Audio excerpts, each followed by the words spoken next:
Salut tout le monde. C'est Pharaon 99. Je pense que vous allez très bien. Moi aussi, je vais très super bien. Ça fait longtemps qu'on s'est communiqué, donc je suis venu sur l'étoile. Voilà pour vous donner mes dernières nouvelles. Je sais que beaucoup d'entre vous euh, ont probablement essayé de voir, mais où est Pharaon 99? Mais je suis là, voilà.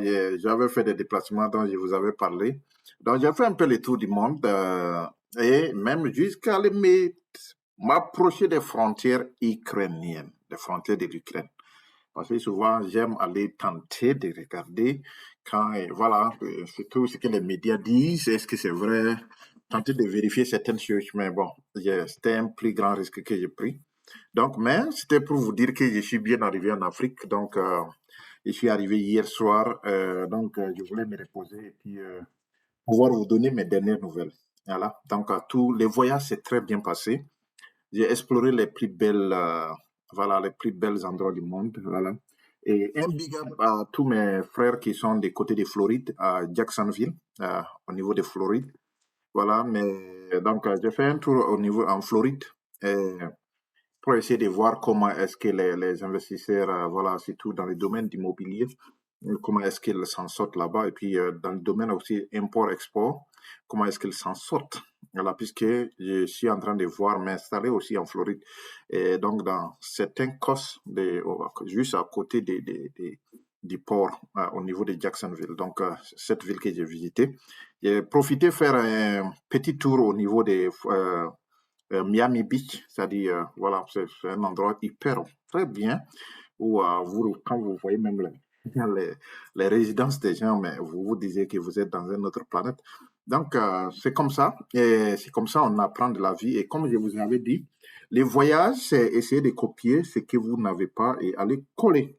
Moi, c'est ce que j'aime faire dans la vie. Donc, pour ceux qui viennent de nous prendre, donc peut-être que voilà, le volume n'était pas aussi trop, mais je pense que vous m'entendez maintenant. Donc, je disais seulement juste un petit récapitulatif que j'ai probablement fini de faire le tour du monde. Donc, je viens d'arriver en Afrique, donc hier, donc je voulais me reposer pour pouvoir faire quelques vidéos pour mettre au parfum de tout ce qui s'est passé. Voilà, mais je salue, et j'étais en train de saluer aussi et mes amis qu'on a pris un pot au niveau de Floride à Jacksonville. Et aussi, j'ai profité de faire un tour au niveau de Miami Beach. Donc, c'est ça que j'étais en train de dire dans la vidéo pour ceux qui bon, voilà, n'entendaient pas encore du volume ou bien de ceux qui venaient de nous prendre sur cette vidéo. Et, et comme je vous avais dit, hein, j'ai fait quelques États aux États-Unis, voilà, Nebraska, Missouri, Floride, et puis bon, après aller me retrouver au Mexique, redescendre à partir en Brésil, passer par le Panama. Donc après ça, je me suis envolé vers l'Europe de l'Est. Voilà, aller contourner un peu à côté de la Pologne, essayer d'entendre les derniers cris et voilà, de l'Europe, voilà, et puis rentrer. Voilà. Après la Pologne, je suis allé en Suisse, mais je suis pas voilà, resté longtemps. J'ai fait une demi-journée d'hôtel et puis à partir de là, et puis voilà, rentrer en Afrique. Donc, voilà à peu près ce que j'ai fait comme tour du monde et je pense que vous allez aussi très bien et donc on va rentrer dans le but de certains trucs. J'ai appris beaucoup de choses en voyageant. Sans vous mentir, j'ai appris beaucoup de choses, surtout dans le côté investissement. Les gens sont en train d'investir massivement.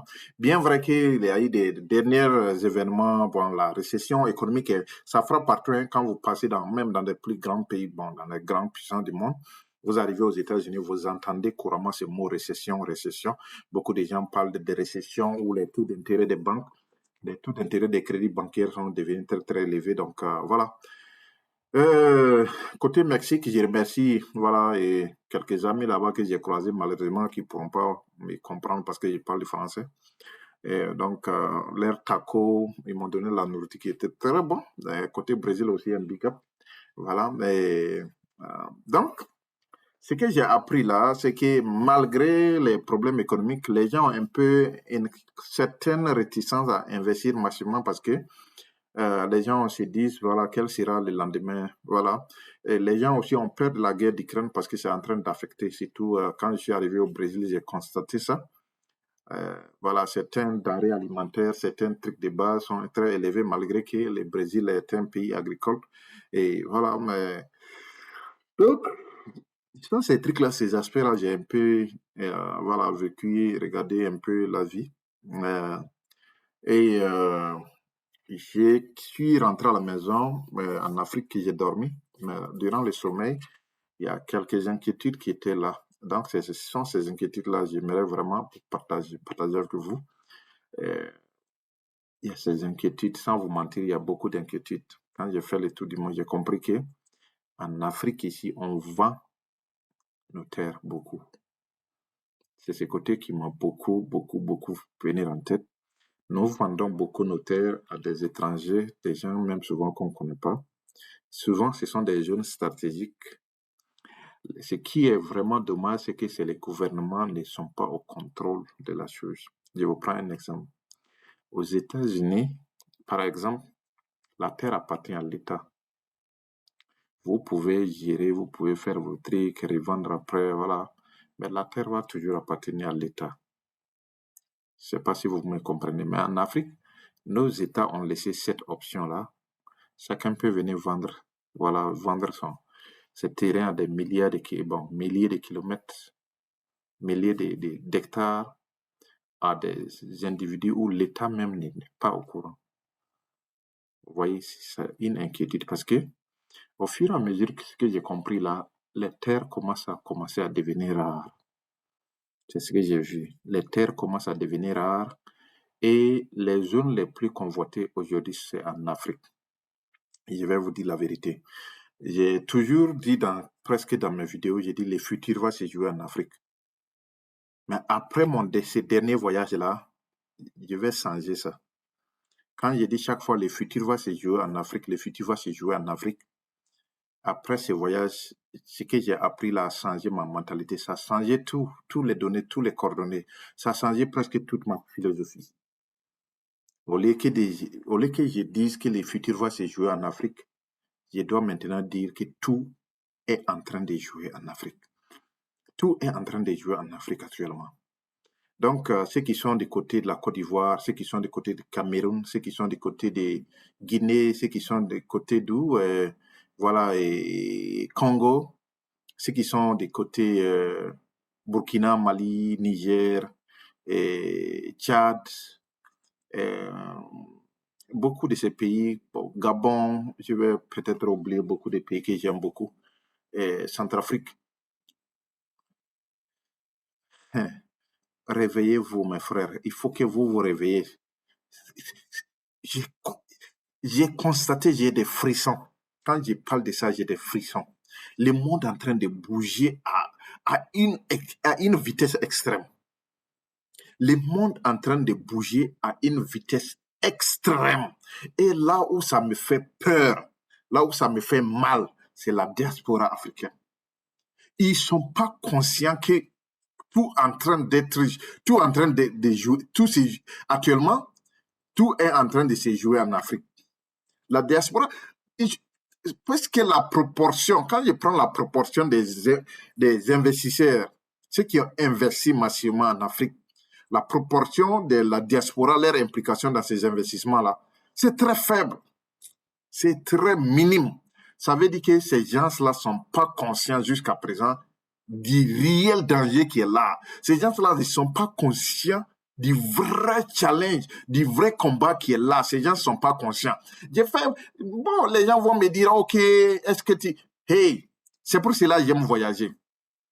Les gens, puisque sans que vous ne voyagez pas, vous ne pouvez pas cerner, vous allez mal peut-être juger les gens. Vous allez passer le temps à accuser la diaspora. Mais lorsque vous voyagez, ça va vous permettre de comprendre exactement ce qui se passe. C'est pour cela, après avoir fait ce tour-là, c'est pas pour rien que j'ai fait le tour de Nebraska, Missouri, Kansas, et Floride, New York et New Jersey. C'est pas pour rien que j'ai fait ces états-là. L'objectif, c'était de rendre compte de la réalité de la diaspora africaine qui est là. Mais j'ai constaté, comment on dit, un diaspora dormant. Il dorment.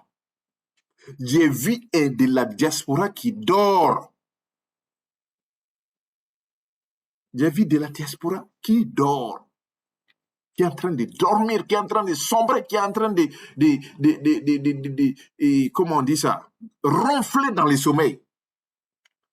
Tout est en train de se jouer en Afrique. C'est quand j'ai fait ce tour, j'ai compris que l'Afrique, c'est le meilleur. À l'heure où je vous parle, l'Afrique reste le meilleur endroit d'investissement. L'Afrique reste le meilleur endroit. Je suis convaincu. Et au retour de ce voyage-là, je suis très content que la décision que j'ai prise là a quitté la diaspora avant qu'il soit trop tard. Ma décision, c'était la bonne décision que j'avais faite. Je suis rentré en Europe. Après, j'ai compris que l'Europe, façon que les choses vont là, l'Europe n'est pas vraiment, c'est pas l'endroit idéal. Si vous voulez vraiment devenir, changer la donne sur l'investissement, l'Europe n'allait pas être dans les 20 années, 30 années qui vont venir là, ce n'est pas l'endroit idéal. Quand j'ai dit mon dernier voyage, j'ai fait un peu à côté de l'Ukraine, c'est pas pour rien. Vous voyez, c'est pas pour rien. C'est pour vous dire que la réalité est là. Les banques, regardez, pour ceux qui, mes amis de l'Angleterre, un big up à mes amis d'Angleterre. Mais je vais vous dire la vérité, ce qui se passe actuellement en Angleterre, ça fait peur. C'est triste. Tout est en train d'augmenter. Même les crédits bancaires, même vous ne pouvez pas, c'est très difficile. Le taux d'inflation est presque à 11-12%. Vous allez prendre crédit bancaire de combien pour cent? 13%? Vous allez prendre crédit bancaire 9%? 8%? On est en train de vous parler de entre 11 et 12% en Grande-Bretagne. La Suisse est en train de suivre les pas. La Belgique, la France, tous ces pays-là sont en train de suivre les pas sur l'inflation.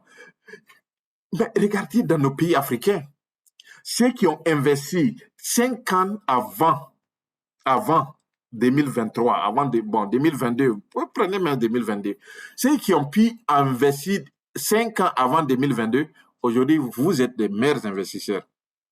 Parce que à ce moment, les taux d'intérêt étaient peut-être 4, 5, 7. Si c'était trop, c'était 7%. Si c'était trop, le taux d'intérêt, si c'était trop, c'était 7%. Vous voyez? À ce moment, mais vous étiez bien. Actuellement, c'est à 9%, 10%, 11%, 12%. Vous allez faire comment?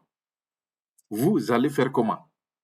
On va passer le temps ici à vous dire que revenez en Afrique investir, revenez en Afrique investir, faites quelque chose investir. Il y a tous ces endroits où il faut, l'investissement est très vaste. Le domaine de la restauration. L'Afrique est vierge dans ce domaine-là. Quand tu fais le tour du monde, tu vois que l'Afrique dans le domaine de la restauration est vierge. Les restaurants, on n'a pas les bons restaurants. On n'a pas de ces bons restaurants modernes. Je veux parler des restaurants modernes. On n'a pas ça d'abord. C'est là seulement concentré dans quelques petites grandes villes. Les restes là, et puis la plupart, c'est pour les expatriés. Quand vous voyez des jolis hôtels, c'est pour les expatriés. Vous voyez? C'est triste. Donc, je viens encore pour vous dire que je suis confiant qu'après avoir fait ce tour du monde, que l'Afrique reste le meilleur endroit dans cette 21e, 22e siècle. C'est-à-dire le 22e siècle qui viendra, l'Afrique restera toujours le meilleur endroit d'investissement. Il faut que vous avez encore une dernière chance. Je vous donne encore, je suis en train de vous donner encore les dernières informations. Vous aviez une dernière chance d'investir en Afrique avant qu'il soit trop tard. Je vais vous assurer que dans 10 ans, 20 ans, 30 ans à venir, vous ne pouvez plus accéder à des investissements encore en Afrique. Ce serait très difficile. Parce qu'il y a des grands industriels qui sont en train de venir. Quand ils parlent, beaucoup ont compris maintenant que le langage a changé. Avant, on disait l'Afrique, le futur va se jouer en Afrique. Actuellement, on ne dit plus ça. Hein? C'est sauf ceux qui n'ont pas compris. Ceux qui n'ont pas compris toujours. Ils n'ont pas compris toujours. Sinon, le futur est en train de jouer en Afrique actuellement. Le futur est en train de se jouer en Afrique actuellement. Le futur est en train de se jouer en Afrique actuellement. Ceux qui veulent construire des écoles d'innovation, des écoles de technologie, ceux qui veulent construire des écoles primaires de formation, que ce soit dans des soudures modernes, dans des mécaniques modernes, tout cela, investissez avant qu'il soit trop tard. Ce sont des endroits qui restent encore. C'est tout le domaine de formation. domaine de formation, c'est ça qui reste actuellement beaucoup à s'investir beaucoup. Construire des instituts de formation. Des instituts de formation.